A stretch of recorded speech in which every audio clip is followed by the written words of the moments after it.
Hello everyone, so this is Edmond. Mindaros Channel, isang content creator at gumagawa ng mga tutorials katulad ng laptop, PC troubleshootings, mobile device troubleshootings at marami pang ibang klaseng tutorials na sinishare ko dito sa aking channel.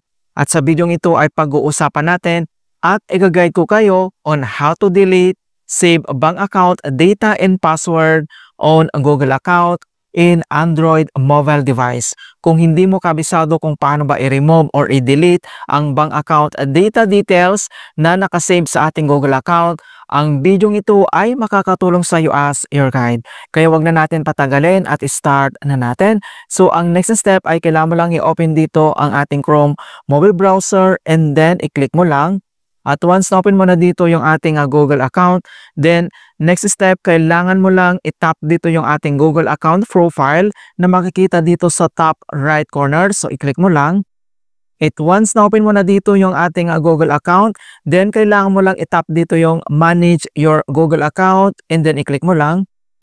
And then dito na sa ating Google account, then makita mo dito yung ating profile and then personal info.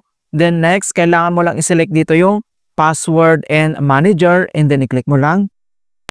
So dito lang sa ating Google account password manager and then kailangan mo lang mag-scroll down. Hanapin mo lang dito yung online mobile banking mo and then kapag nahanap mo na siya, so for example, ito yung ating BDO na mobile banking. So dito kasi may mga account details dito na pwede natin i-login. So dalawa kasi yung nakalagay dito na bank account details login. So gusto kong i-remove yung isa. So hanap mo lang dito yung mobile banking mo and then i-click mo lang.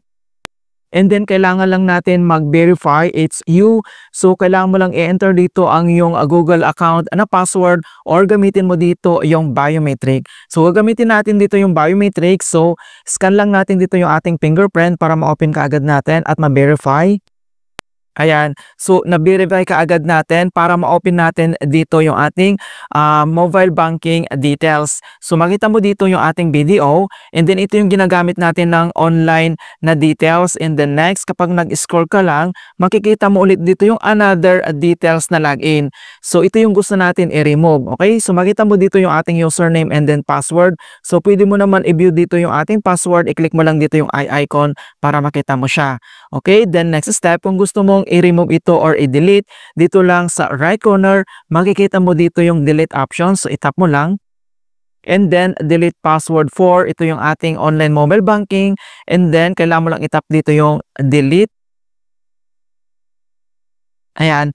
So napakabilis lang talaga mag-remove or mag-delete ng bank account data and password dito. So makita mo dito na isa na lang yung ating login details na gagamitin natin sa ating mobile online banking.